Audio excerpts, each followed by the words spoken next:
በህይወት ስንኖር መውደድም መወደድም የሚያጋጥም ነገር ነው። ሳናውቀውም ሆነ አውቀነው በሰው ህይወት ውስጥ ገብተን ተመልካች የሌለን ስንንከራተት እንኖራለን። ሳይጠራ ሄደ እንግዳ ሳይጠግብ እንደሚመለስ ሁሉ ፈቃጅ በሌለበት ልብ ውስጥ ዘው ብለን እየገባን አላስተናጋጅ ማንን ምንን ማናገር እንዳለብን ሳናውቀው ግራ ተጋብተን እዛው እንቦራጨቃለን። ውሃ እንዳጣች ተክል እዛው ጥውልግ ብለን እንኖራለን። ሳናውቀው ሳይገባን የሰዎች አማራጭ ሆነን እንኖራለን። ከማያስቡልን የኛ መኖር ጉዳያቸው ካልሆነ ሰው ቤት ውስጥ ሰፈራችን ሰርተን ሰላም በሚመስል ባርነት ተዘፍቀን እንኖራለን። ሰዎች ሲጠሉ ይርቁሃል፣ ያባርሩሃል። ሴቶች ግን እንደዛ አይደሉም። ምርጫቸው ባትሆንም እንኳን ሄደልኝ ውጣልኝ አይሉም። እንደ አማራጭ ይጠቀሙብሃል እንጂ እንደማትፈልግህ ብታውቅም እንኳን አንተ ለሷ ታስፈልጋታለህ። ምንም ባትሰጥህም የምትሰጣት ግን ብዙ ነው። በሚንቀሳቀሰው ዳሌያቸውና ውበታቸው አንተን ይጠቀሙብሃል። እየኮተኮተ እያረመ እያጠጣ የሚያሳድጋት ወንድ ትፈልጋለች። ያን ሁላ የደከመላት ወንድ ግን ፍሬዋን እንደማይበላ ጠንቅቀው ያውቃሉ። አንተ ነህ እስከመቼ ከሷ ጋር መሆን እንዳለብህ የማታውቀው እንጂ እሷማ መጀመሪያ ስትተዋወቃት መጨረሻ ስኬት እንደሆነ ወስነዋለች። ቀድሞ በተወሰነልህ መንገድ ነው የምትመላለሰው። እኔ በጣም ነው የምወድሽ አብረን ብንሆን ምን መስልሻል ብትላት እስቲ እንየው እየሄድን እናየዋለን ትልሃለች። ምክንያቱም በመሄድ ውስጥ መቅረት እንዳለ በደንብ ያውቃሉ። እኔ ግን እልሃለሁ ቅርንጫፍ በትንሽ ንፋስ እንደሚወዛወዝ ሁሉ አቋም የሌለውና ጥንካሬው ያላወቀ ወንድ ለኃላፊዋ አግዳሚዋ ሴት አሰላፊ ሆኖ ይኖራል። እሷ ስለፈለገች ብቻ የምታንቀሳቅስህ ቅርንጫፍ መሆን የለብህም። ወንድሜ ስትቀርባት ምርጫዋ እንጂ አማራጯ ለመሆን አትቸኩል። የአብዛኛው የወንዶች ችግር ይህ ነው። በውበታ ይማረኩና የእሷ ባሪያ መሆንን ይሻሉ። በራሳቸው እቅድና መንገድ ከመሄድ ይልቅ እሷ ባዘዘቻቸው መሄድን የሚመርጡ ለፍስፍስ ወንዶች ተበራክተዋል።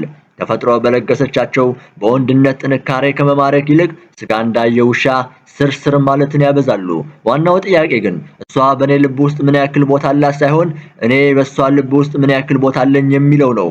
ምክንያቱም አብዛኞቻችን በሌለንበት ቤት ነው የምንኖረው። በህይወት መዝገብህ ላይ ከመመዝገብህ በፊት መዝገቧ ላይ መስፈርህ አለመስፈርህ ቼክ አድርግ።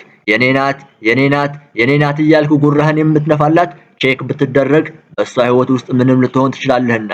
እውነቱን እንነጋገር ከተባለ ግን አይደለም የህይወት መዝገቧ ላይ ልትሰፍር ይቅርና በትንሹ ስልኳ ላይም እንኳን አልሰፈርክም። ልብ ውስጥ ሴቭ መሆን እንደ ስልክ ሴቭ መደረግ ቀላል አይደለም። ባሪያ ሆነህ እንዳትኖር ከፈለክ የሙከራ ፊኛህን ልቀቅ። እኔ ምንሽ ነኝ?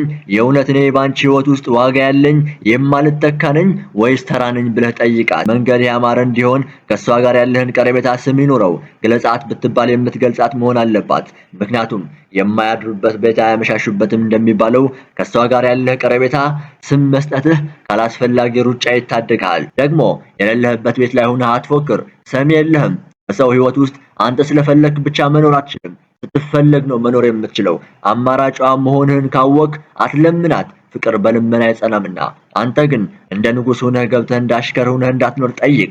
ምን ያክል እንደሆንክ ለሷ ለነሱ አለሁ ያልክ ባለመኖር እንዳትኖር ያደርጋል። እንደ ቤት ተጠባባቂ አድርጋ እንዳይሆን ራስን ፈትሽ። ምርጫዋ ካልሆንክ ምንም ያክል ብትወዳት እያመመህ ቢሆንም ግንኙነቱን አቁመው። ቀጣይነት ለሌለው ግንኙነት ብለህ ቀጣይነት ያለው ህይወትን እንዳታጣው ይረዳሃልና።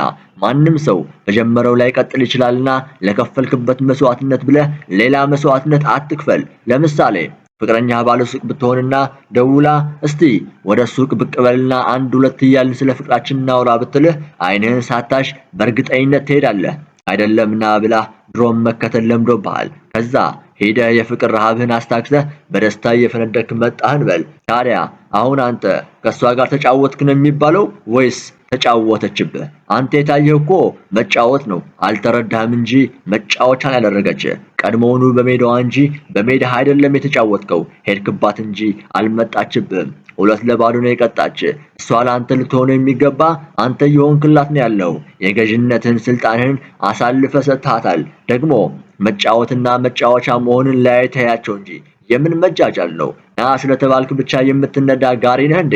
ዝም ብለህ የምትሄደው የራስ የቻለ እቅድና መንገድ ሊኖርህ ይገባል። አንተ ለነሱ መጠባበቂያቸው ከሆንክ እንደ ፍላጎታቸው ሊያደርጉ ለጥቅማቸው ብቻ ሊፈልጉ ይችላሉ። ስለደወለችልህ ብቻ አትደሰት። ስራታ የሚያዝናናት ጠፍቶ ይሆናል የደወለችው። መጫወቻ አይደለ እንድታጫውታት ማለት ነው። አንተ ቀልበቢሱ ግን ላንተ አስባ የደወለች ይመስልህና ልብህ በደስታ ይሞላል።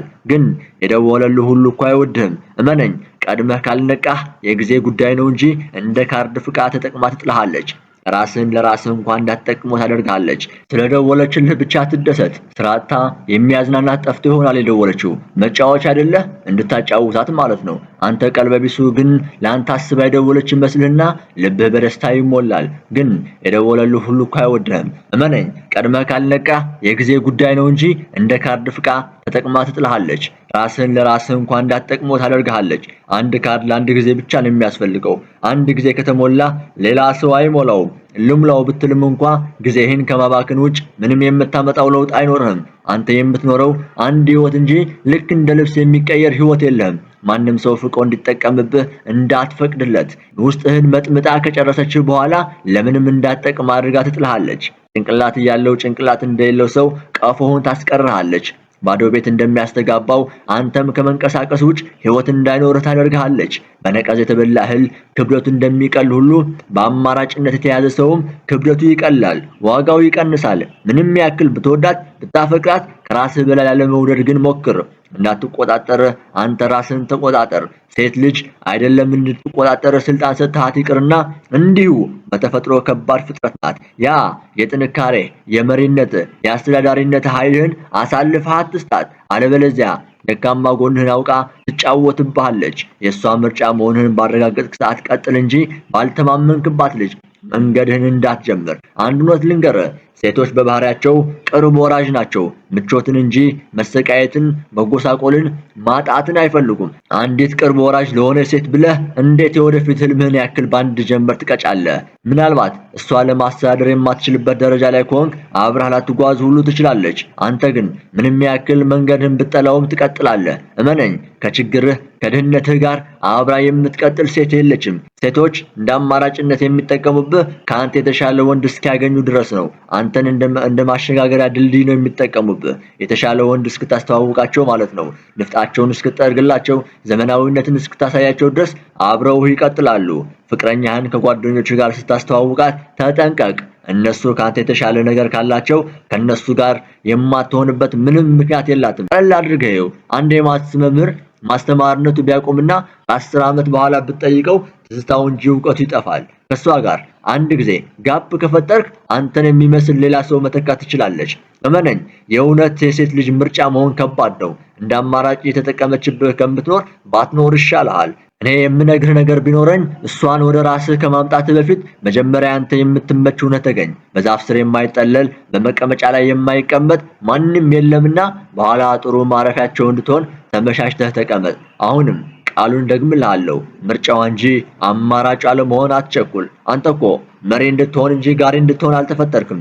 ምንም ያክል ብትወዳት ተፈጥሮ የለገሰችን የመሪነትን ስልጣን አሳልፈ ግን አትስጣት። ይህ የመውደድ ያለ መውደድ ጉዳይ አይደለም፣ የክብር ጉዳይ እንጂ። እሷ ተፈጥሮ የለገሳትን ውበቷን ተጠቅማ እንደማረከች ሁሉ አንተም በመሪነትህ፣ ባገዛዝህ፣ በስልጣንህ ማርካት እንጂ ኃይልህን አሳልፈ አትስጣት። ወዳጄ፣ ምርጫዋ እንጂ አማራጯ እንዳትሆን ተጠንቀቅ።